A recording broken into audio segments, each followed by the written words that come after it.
Welcome into another edition of Nets Pod with Sarah Kustok, presented by Ticketmaster. I am Sarah Kustok, and I'm so excited because I am joined by one of the 5 rookies of this Brooklyn Nets draft class, Danny Wolf. And also we've got, not from the same area, but Chicagoland area. So I was very excited when you got a chance to come here to Brooklyn.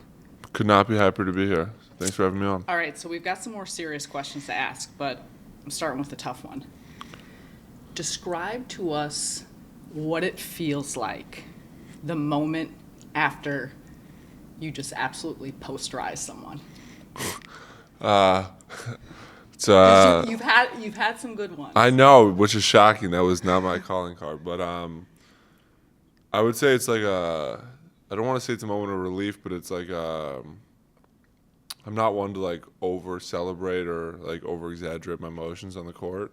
So I let my teammates do that, but it's a pretty good feeling when you see your teammates kind of going crazy on the bench and hyping you up. But yeah, I would say it's definitely one of the top feelings in terms of. What about like when you're in the air? Like, yeah, it's more. When do you decide? Yeah, like, it's more. It's like it's a complete mindset. Is like you're gonna go up to dunk on somebody, and it's something that I've been working on because.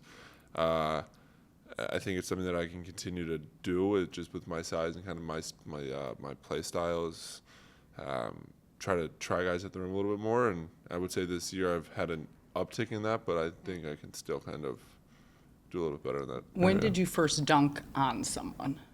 Like officially, I would say like a true poster, I would say was this year. Like, so not even like. I mean, high in college, school, definitely not in high school. In college at Michigan, I had like a poster, but. It wasn't. It was more of like a guy that was like in the way, but not in the way. I mean, I would say at Michigan I had a poster or two. Okay. But the one this year was for sure my first real poster. I liked it. Before we get to some of the other special moments, I know you've talked about a lot, we've seen a lot, but can you take us back to draft night? Just the culmination of a moment that I imagine you had probably been visualizing, dreaming of for a very long time. Mm-hmm. When you think back at it now, here at this point of your rookie year, what stands out most? Yeah, I mean, you'll see memories on my phone of just the pre-draft process because it started about a month from now, a year ago, and it was an exciting time, right? You finish your college season on a high, and all of a sudden you're getting ready for what's next, and there's just this big unknown that looms over your head, and it's 3 months of just hard work, and it all culminates to that one night in June. And it was more of a feeling of like I've done everything I could, and there's really not much else I can control. And I trust my work, and whatever team takes me, I could not be more happy or thrilled. And then it was definitely a very emotional night. And for those that don't know, it's a long.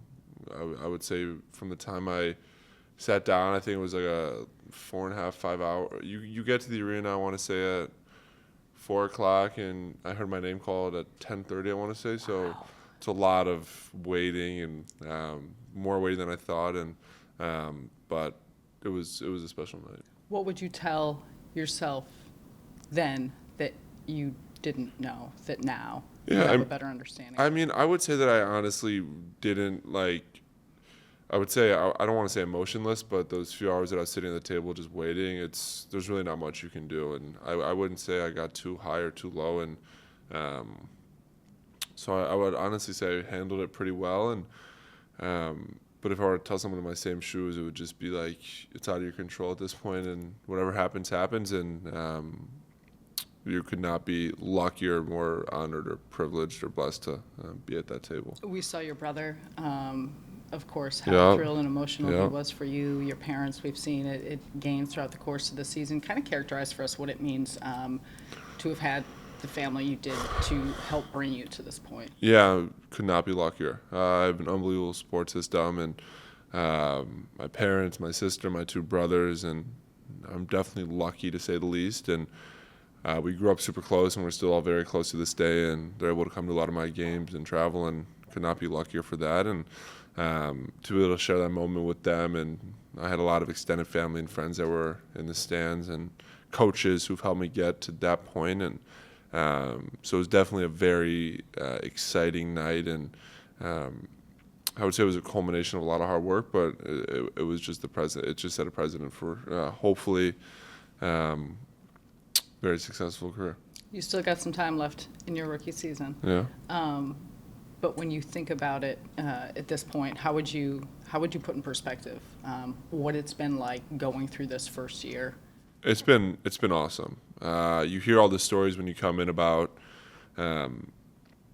just how crazy it is, and in terms of just the travel and the amount of games, and you're in a new city every day or every other day, and when you hear those stories, they'll tell you that you sometimes won't know where you wake up, and you're like, no way, that can't be true, and then you're kind of in the nuts and bolts of the season, and it seems as if that definitely holds true, and I think we still have, 16, 15 games left, and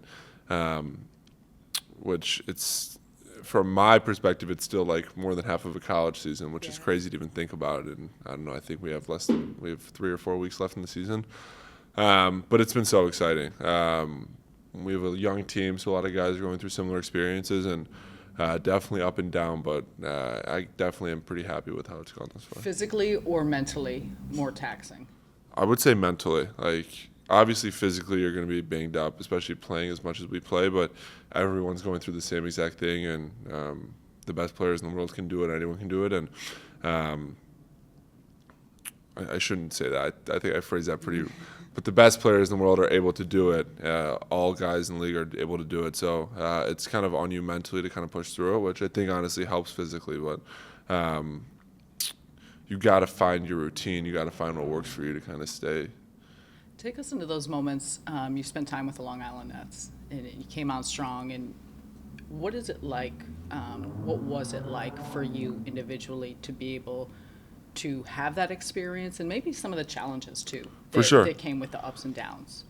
Yeah, I mean, I think when you go to the G League, like you have there's this negative connotation that's surrounding it, especially at the start of your career, and I think that I kind of didn't have that outlook, and I kind of looked at it as a positive, and I realized that at the time I was probably not going to play much at the start of the year, and it was definitely an opportunity for me to go and get better at the things that the coaching staff wanted me to get better at, and there was a lot of minutes for me to have played in Long Island, and I think I played I don't know, maybe 5, 6, or 7 games down there, and it's a great experience because you got to play, and it's a bunch of guys that are hungry, and so I would say it was great, and I think it definitely set me up for just kind of I had a pretty good few games to start my NBA career officially, and kind of use that as a jumping pad kind of to use it, but I would say it was great.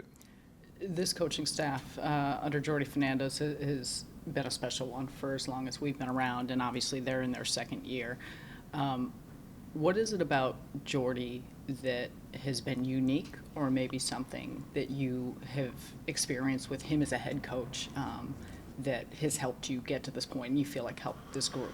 For sure, yeah. I mean, I've been lucky enough to play for a lot of different coaches in high school, college, both Yale and Michigan, and just kind of seeing a few different types of coaching styles. And I would say that the thing that makes Jordi so special is just his culmination of all of them. And he knows when to be tough on you. He knows when to be friendly, and he's a brilliant basketball mind. And I think he kind of is able to use all of his experiences, whether that be overseas or in the G or different stops along the way to Brooklyn. But I know I speak for the guys.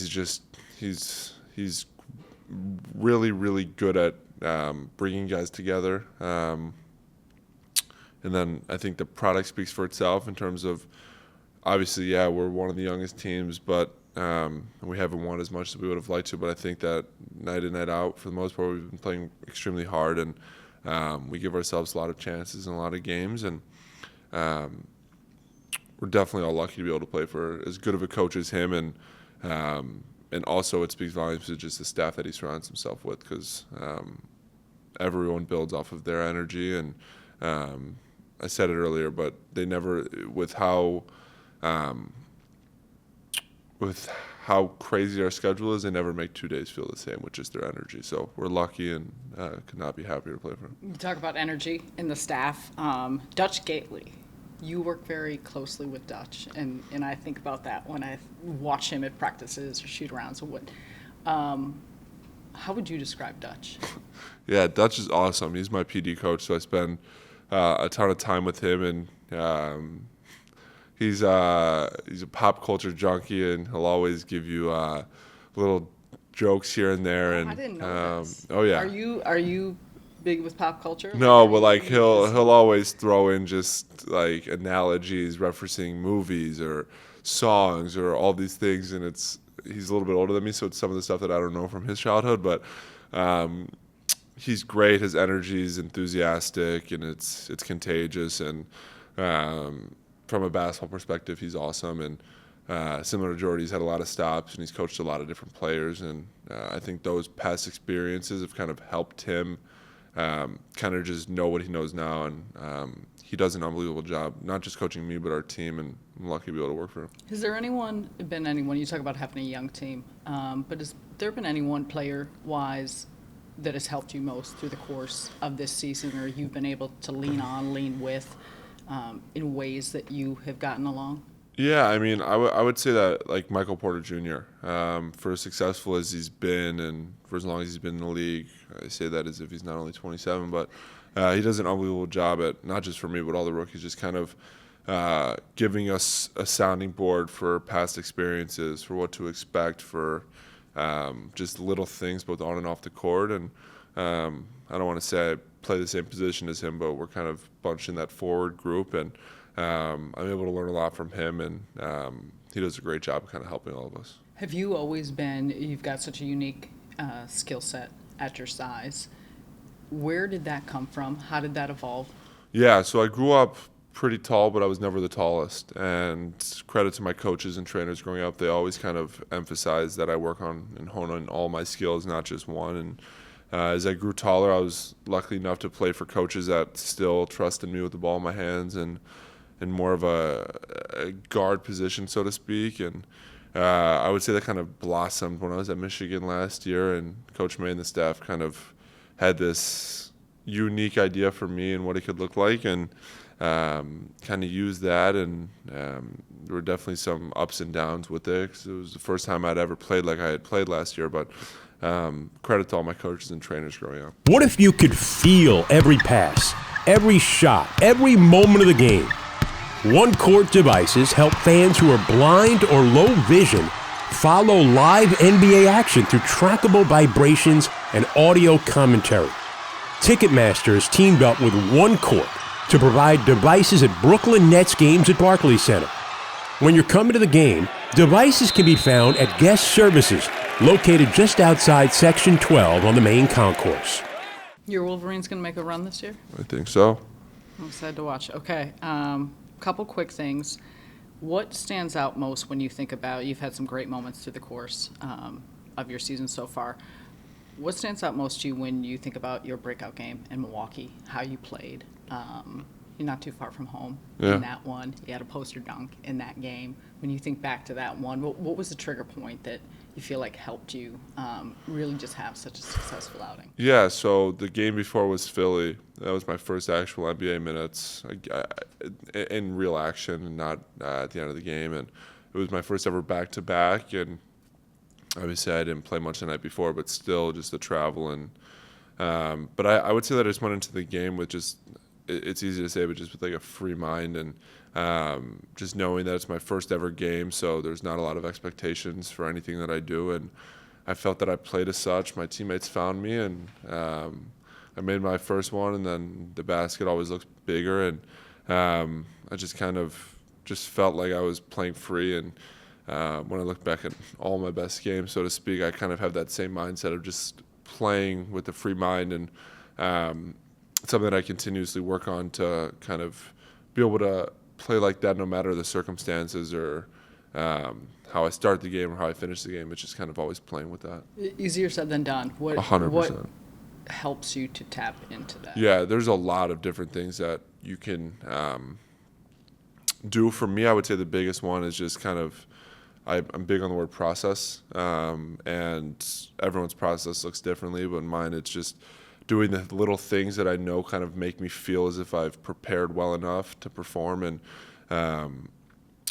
there are certain things to focus on during the games, and just controlling what you can control and playing hard, and just playing to win, and then everything else will kind of fall in line and take care of itself. And I've seen huge growth this year in that, and I would say the next thing for me is just being able to consistently put games together, and consistent good games together.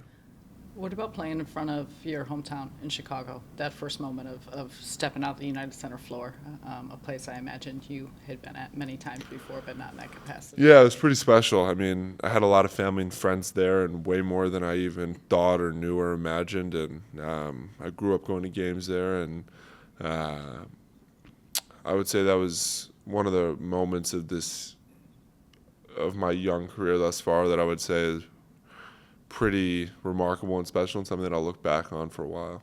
Is there anyone you modeled your game after when you were younger, or looked up to, or favorite? My favorite player, I would say, growing up was probably Dirk Nowitzki. Just kind of how savvy and skilled he was. And as I kind of grew older and kind of studied more film seriously and really took bits and pieces, I look at all the European bigs and just kind of how they all have different skill sets, but they're all uniquely skilled, and just try to take little bits and pieces from a lot of those guys' games. Brooklyn, what has helped you adapt yourself to the community, to the lifestyle, to being around the New York area? Yeah, I mean, playing in the biggest city in the country is it's an awesome feeling. And even though we haven't had the most successful season as we've hoped, as I said, I think our fans have still been great, and it seems as if every night in Barclays it's sold out and it's loud. And Brooklyn itself is awesome, and the people are great, and it's bustling. And they say that New York is a city that never sleeps, and it definitely serves true. But I'm definitely in an unbelievable spot, and could not be happier. Do you have favorite spots, like coffee spots, restaurants, food places? Do you have any go-tos? In Brooklyn, Share with the people. Most of my favorite restaurants are in Manhattan. Like I usually go. What's the favorites? Unless you have too many. I have way too many. I'll create a list, and We're gonna lock that in. Content team, create a list. You could give yourself one piece of advice as you move forward in your NBA career. What would that be? So much. I would say just continuously find ways to stay level-headed, and games keep coming, travel keeps coming, good performances, bad performance are inevitable. And I think, again, as I've grown this rookie year, I think I've done a better job and continue to improve, but just continuing to stay level-headed just with everything that's thrown your way. All right. Well, we appreciate you. We're so thrilled to have you here with the Brooklyn Nets, and many more memories to come. Hopefully, some more posters too. Thank you. This has been another episode of Nets Pod with Sarah Kustok, presented by Ticketmaster. Don't forget, you can catch any past episodes on Nets YouTube channel, and of course, anywhere you get your podcasts. Until next time, we'll see you then.